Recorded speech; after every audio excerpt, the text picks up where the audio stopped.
Bapak-bapak, ibu-ibu yang berada di sini semua adalah aset terbesar dari Danantara.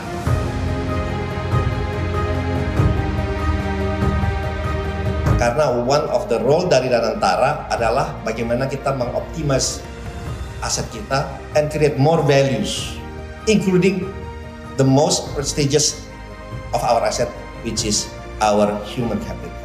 Kita ditempatkan di sini itu untuk menjalankan sesuatu yang baik, benar, tanpa mendahulukan kepentingan sendiri atau golongan.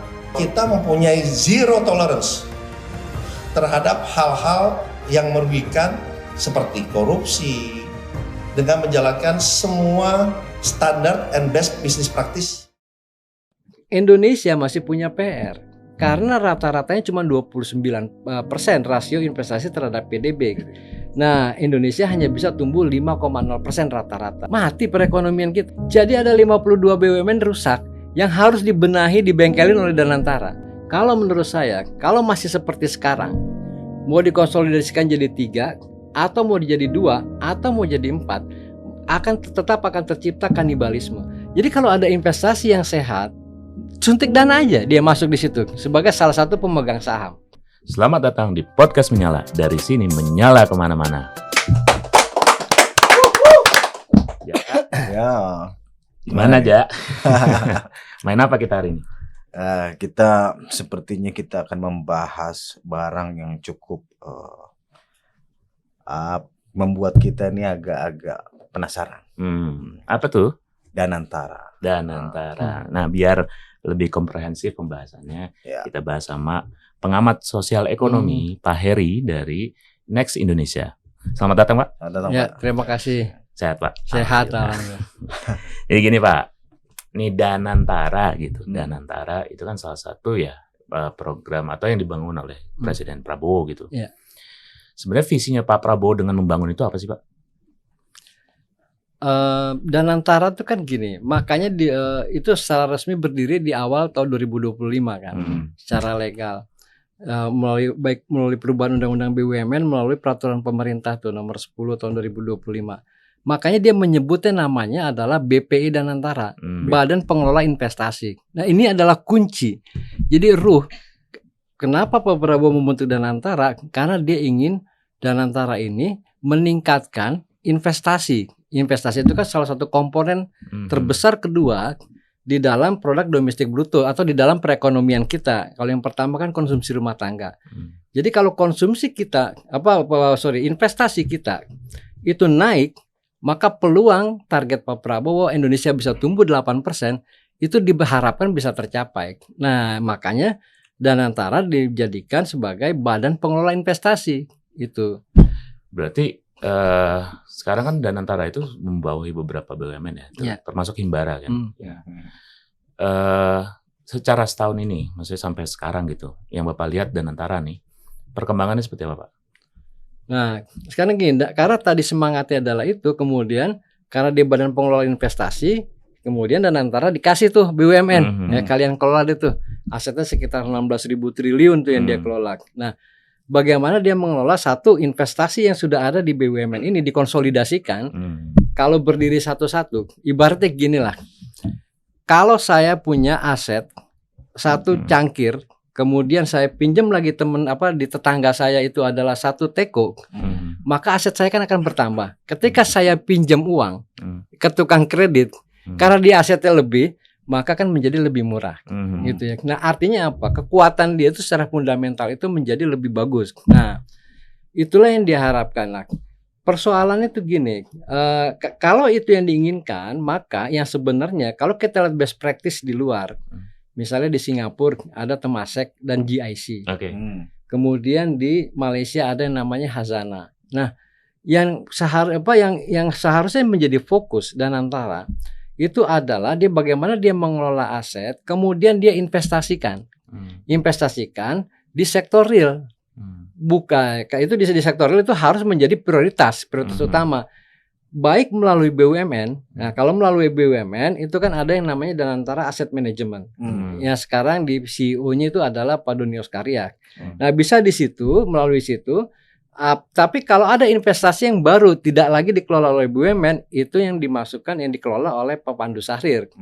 Jadi Danantara Investment Management. Nah, jadi intinya itu adalah investasi di sektor real. Nah, jadi itu karena kenapa investasi di sektor real? Inilah yang nilai tambah inilah yang dihitung di dalam produk domestik bruto itu. Nah, inilah yang nanti yang berimplikasi terhadap perekonomian. Kalau pertanyaannya adalah sampai di mana Danantara sekarang ini? Danantara sampai hari ini kan masih siap-siap. Dia 1 tahun dia konsolidasi, dia tarik semua BUMN, sekarang sudah ada di bawah Danantara. Dan yang terakhir kan kita dengar itu bahwa Danantara itu akan membangun project waste to energy ya. Jadi sampah kemudian menjadi energi listrik. Karena sampah juga jadi persoalan utama di kita tuh. Nah, nanti kita akan lihat nih bagaimana Danantara mengelola ini waste to energy ini, proyek ini. Nah, menurut saya kalau dia mau mengelolanya, kalau dia pengen satu nafas dengan sebagai badan pengelola investasi, sebaiknya jangan lagi dikelola oleh BUMN. Artinya gimana, Pak? Artinya kasih aja misalnya yang ahli nih, katakanlah kalau perlu misalkan dari Eropa yang sudah punya pengalaman mengelola waste to energy, disuruh aja dia mengelola. Danantara yang invest di situ. Nah, Danantara kan punya PLN yang ekosistem kelistrikan segala macam. Nah, ini nanti kan diintegrasikan gitu. Jadi artinya apa? Sehingga swasta tetap hidup. Satu, swasta tetap hidup. Karena kemudian Danantara investasinya juga bisa. Ya ngapain repot-repot dia mengelola proyek? Rata-rata best practice di tempat lain kan nggak gitu-gitu juga. Bahkan kayak yang mengelola investasinya pemerintah Singapura kayak GIC. Ini perusahaan swasta kayaknya ya menurut saya itu mungkin terbesar kali ya jalan tol di Indonesia itu. Lah itu kan investasinya dari GIC. Dia masuk, dia suntik dana gitu dan dia nggak perlu menjadi pengelola tol. Dia cukup aja dia suntik gitu. Dia dapat dividen, kemudian valuasi investasinya naik. Nah, itu juga yang harus dilakukan oleh Danantara. Jadi jangan terlalu repot ngurusin BUMN gitu. Nah, ini Pak, kalau kita berbicara Danantara ini kan kita nggak bisa lepas dari isu ekonomi. Betul. Nah, selama ini kan yang kita ketahui lah pertumbuhan ekonomi terakhir kita itu di angka 5,04% ya sekitar itu ya. Nah, target Pak Prabowo kan kemarin kan di tahun 2026 ini katanya proyeksinya tuh naik ke angka 8%. Nah, beliau katanya itu pede nih dengan mengandalkan Danantara ini. Nah, Bapak tuh melihat itu seperti apa, Pak? Apakah cukup realistiskah atau bagaimana? Ini target pemerintah 8% itu kan sampai tahun 2029 ya. Jadi artinya bertahap. Nah, ini lagi-lagi menurut saya tadi gitu. Sekarang kue ekonomi kita itu kan ada ekonomi PDB kita itu dibentuk satu konsumsi rumah tangga dari sisi pengeluaran ya. Kemudian investasi, kemudian belanja pemerintah, nah kemudian adalah ekspor bersih. Nah, komposisi dua ini sekarang kalau belanja rumah tangga itu sekitar 54%. Investasi itu sekitar 29% komposisinya. Dari dua ini aja itu artinya kan udah 80%. Nah, sebenarnya kalau kita lihat best practice dari negara-negara lain, katakanlah kita ambil contoh Cina dan India. Dalam 20 tahun terakhir misalnya ya, 2004 sampai 2023, itu rata-rata investasi per tahun rasio investasi terhadap PDB Cina per tahun itu rata-rata di atas sekitar 42%. Dengan investasi yang besar seperti itu, pertumbuhan ekonominya rata-rata per tahun 8, sekian persen. India, rasio investasi terhadap PDB India itu dalam 20 tahun itu rata-rata per tahun sekitar di atas 30%, sekitar 34% per tahun. India bisa tumbuh rata-rata setiap tahun itu di atas 6%. Indonesia masih punya PR. Karena rata-ratanya cuma 29% rasio investasi terhadap PDB. Nah, Indonesia hanya bisa tumbuh 5,0% rata-rata. Nah, pertanyaannya kan investasi ini investasi siapa? Nah, realistisnya di Indonesia ini kontribusi BUMN baru 20%. Sekitar 20% lah. Swasta, sisanya realistis. Sisanya swasta. Nah, artinya apa? Danantara, jadi Pak Prabowo berharap pada Danantara ini. Danantara itu tugasnya itu bukan mematikan entitas bisnis swasta. Misalnya dengan cara seluruh sektor usaha itu dimasuki oleh BUMN, enggak begitu. Kalau perlu dia investasi. Kan kalau terakhir itu kita lihat berita misalnya Danantara itu mau invest di salah satu pabrik yang milik kalau nggak salah itu perusahaan petrokimia di Cilegon. Nah, ya menurut saya ini harus dilakukan ya kayak gitu. Jadi kalau ada investasi yang sehat, suntik dana aja dia masuk di situ sebagai salah satu pemegang saham misalnya gitu ya. Nah dengan demikian nanti kan dia dapat dividen, dia dapat margin apa segala macam.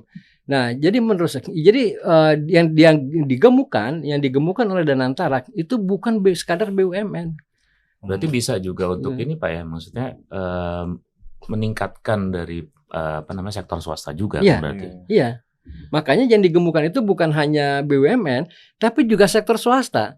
Dan sektor swasta itu harus dikasih peran karena kontribusi dia tadi terhadap total investasi itu 70-80%. Nah ini makanya kalau dia ngambek istilahnya gitu ya, malas lah gue nih semuanya dikit-dikit BUMN, Iya, bahaya juga Pak ya. Iya mereka diam, mati perekonomian kita. Gitu. Nah makanya udah bener tuh salah satunya adalah misalkan swasta pengen Danantara pengen masuk ke sektor itu investasi, juga pengen masuk ke sektor di waste itu energi. Tapi jangan juga fokusnya di portofolio itu dia main saham bukan itu. Bahwa itu pengen cari modal untuk direinvest ke sektor real itu oke. Karena ketika dia investasi di sektor real tadi, katakanlah di pabrik apa segala macam, itu kan implikasinya satu, kepada penyerapan tenaga kerja. Kedua, kemudian itu akan memperkuat daya tahan perekonomian kita. Kebutuhan impor itu akan semakin berkurang sehingga kita sediakan di dalam negeri. Maka contoh gini lah. Emas nih yang lagi rame-rame nih. Iya, lagi naik ini Pak. Emas naik. Waduh, kacau naiknya. Sekarang kalau lihat harga emas kita itu sudah mendekati posisi tertingginya tuh. Sepanjang sejarah. Kalau dia udah tembus itu gila. Nah, kenapa itu salah satu bisa terjadi? Mungkin memang dinamika global, iya. Tapi jangan lupa kita nengok di dalam negeri. Kenapa kita nengok dalam negeri? Sejak tahun 2021 itu neraca perdagangan kita di emas itu mengalami defisit. Itu artinya impor kita lebih besar ketimbang ekspor. Sebelum 2021 ekspor kita lebih besar dibandingkan impor. Nah ini memperlihatkan, memberikan sinyal bahwa kebutuhan dalam negeri itu sudah tidak bisa lagi dipasok dari barang di dalam negeri. Nah makanya disinilah mulai tahun depan 2026 Kementerian Keuangan itu kan mau kenain bea keluar, bea keluar emas itu, supaya bukan apa-apa. Lo jangan barang masih mentah gitu dia lempar aja keluar kan, maksudnya begitu. Olah di sini. Begitu dia olah kan kalau udah jadi perhiasan itu 0% bea keluarnya. Jadi artinya kalau mau diekspor ya bebas. Nah ini ada pekerjaan rumah kayak begini. Misalnya kalau Danantara misalnya melihat ini ada peluang nih bisnis smelter. Nah dia bekerja sama aja sama swasta. Gue chipin ya. Misalnya gitu. Benar. Kemudian bangun smelter untuk pengolahan emas, kemudian dia akan inian. Nah Danantara karena ini emas, smelternya sudah ada, di hulunya, di eksplorasinya sudah ada. Nanti yang belum ada itu adalah di yang paling ujung nih, di hilir nih misalnya gitu ya. Atau infrastrukturnya dia bangun aja di situ kerjasama sama swasta. Nah ini menurut saya yang memang harus dilakukan oleh Danantara ke depan. Dan dia, ya kita bisa lihat lah dia baru 1 tahun. Ya mudah-mudahan aja nanti dia bikin peta jalan perusahaannya itu lebih oke lah gitu. Nah ini Pak, kalau kita bicara Danantara kan yang tadi harus ya yang seperti itu Bapak tuh katakan lah ya, harus ngebuka diri juga sama swasta gitu. Jangan terlalu eksklusif, jangan terlalu terpusat lah ya kan. Mereka juga harus tetap independen kan, membuka juga bagi kalangan swasta. Nah, yang kita ketahui Pak, sebenarnya ini sih persoalan klasik lah ya. Ekonomi kita kan kadang-kadang terlalu pusat di Jawa nih. Terpusat betul roda ekonomi kita. Makanya kita melihat banyak ketimpangan kan di daerah. Nah, apakah bisa kira-kira kita berharap sama Danantara ini untuk menyelesaikan pemerataan ekonomi lah, biar tidak terlalu ketimpangan di Jawa ya. Kalau Bapak tuh melihatnya seperti apa? Sangat memungkinkan. Mulailah dari meredistribusi BUMN. Ini salah satu contohnya sekarang yang lagi dikerjakan oleh Danantara dan pemerintah, mungkin PR-nya juga, itu adalah mereka akan mengkonsolidasikan BUMN karya. Sekarang BUMN karya kita tuh ada 7.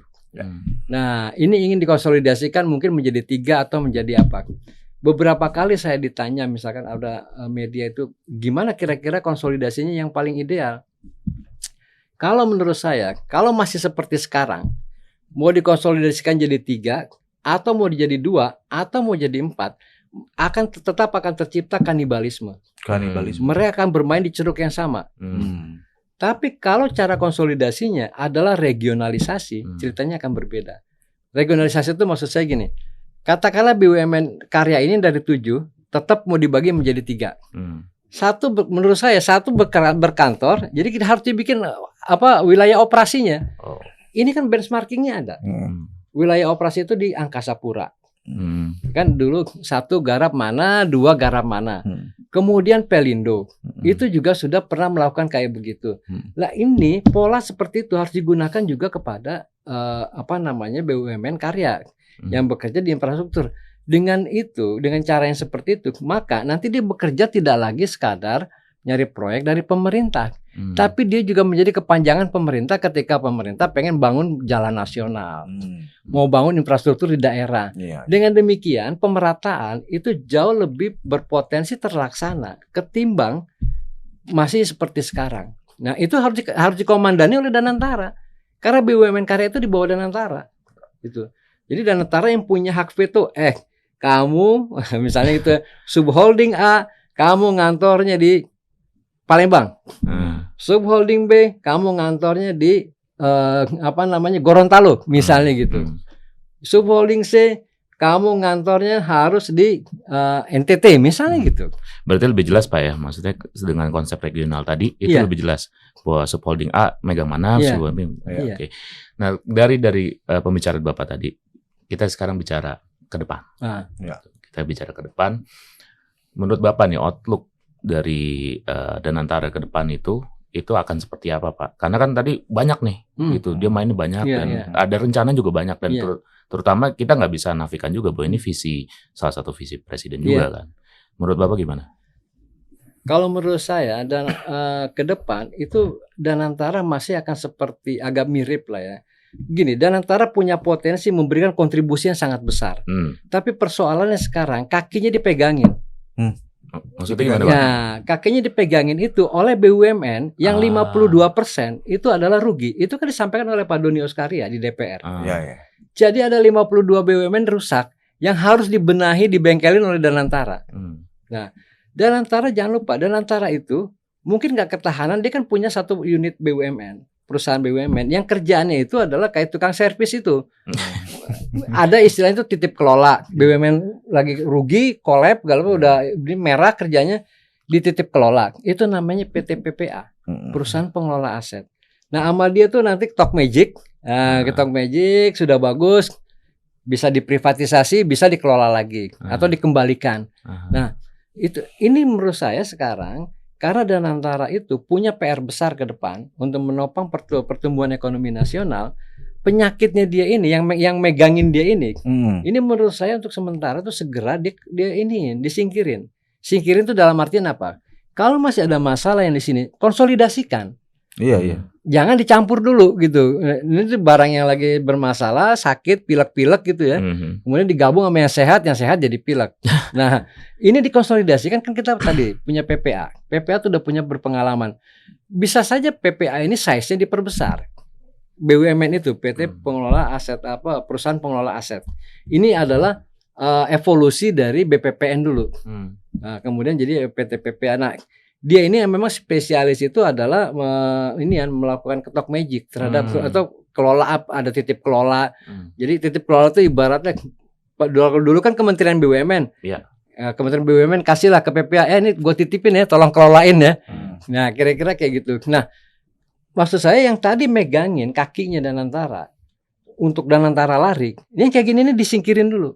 Bukannya dilupakan, tapi ada yang mengurus secara khusus. Nah, Danantara mikirinnya yang ke depan. Nah, itu baru bahwa ekspektasi dia menopang pertumbuhan. Pertama PRD yang harus dia kerjakan itu adalah bagaimana rasio investasi terhadap PDB bisa di atas 30%. Jadi artinya itu tidak hanya bisa ditangani oleh BUMN, tapi bagaimana Danantara yang kebetulan ketuanya, CEO-nya Pak Rosan Roslani itu adalah juga Menteri Investasi, bagaimana dia mampu menciptakan karpet merah atau jalur sutra lah, jalur yang bagus supaya orang mau masuk ke sini. Nanam investasi. PR besar buat Parusan. Loh iya. Dan dia juga makanya dia mengorkestrasi juga kan. Misalnya gini paling gampang. Ini sampel aja ngomong-ngomong orang bodoh lah kayak gitu-gitu. Nah gini. Kita punya kebutuhan selama ini kita impor BBM. Selalu tinggi. Yang kedua misalnya yang paling gampang gini. Kita surplus di gas. Gas alam kita surplus. Tapi setiap tahun impor LPG kita itu selalu tinggi dan terus naik. Bahkan subsidinya itu juga makanya impact-nya tuh subsidinya menjadi naik, subsidi LPG. Tahun 2025 subsidi LPG itu berapa? 84 triliun. Yang disediakan oleh pemerintah. Padahal gas alam kita itu kita surplus, kelebihan. Coba. Ini kan kalau ibaratnya kalau ngomong gampang-gampang aja nih bodoh-bodoh. Nah, ini kan artinya Indonesia membutuhkan pengolahan gas. Dari gas alam menjadi LPG. Ada potensi pasar yang 82 triliun itu setahun. Nah, misalnya Danantara nih ya sudah PGN dipanggil misalnya gitu ya. PGN dipanggil, lo bikin proyek ini ya. Kita bikin satu entitas baru khusus bikin pengolahan ini. Namanya katakanlah PT ABC gitu ya. PT ABC, you chip in 40% PGN, sisanya diundang luar. Nah, diundang luar yang 60%, kalau dia butuhnya 50 triliun, kan berarti 30 triliun datang ada duit masuk ke dalam Indonesia. Itu bisa menyerap tenaga kerja, investasinya menjadi naik untuk meningkatkan rasio tadi yang rata-rata 29%. Kemudian bahwa investasi Danantara ya sehat di situ karena memang marketnya demand-nya ada. Nah, ini maksud saya supaya Danantara bisa segera lari. Gitu, supaya segera lari. Tadi yang nyangkut-nyangkut itu untuk sementara ya sudahlah dikelompokkan, dikeranjangin sendiri, disingkirin gitu ya. Nah, kemudian dia lari cari-cari yang potensial gitu. Nah, mudah-mudahan itu ada di roadmap-nya dia yang kayak gitu-gitu gitu ya. Ya, mudah-mudahan itu bisa terrealisasi lah ya. Terus juga bisa mencabut tangan-tangan yang megangin tuh kakinya Danantara ini nih supaya bisa tangannya banyak melakukan akselerasi lah. Akselerasi. Seperti itu. Terima kasih Pak Heri yang sudah Terima kasih, memberikan Pak. ilmunya kepada kita, pengetahuan kepada kita. Mungkin kita itu bisa bertemu lagi. Siap. Jangan kapok ya Pak ya. Jangan bosan, aman. Pak. Aman. Oke. Terima kasih teman-teman. Kita akan bertemu lagi di podcast selanjutnya. Menyala.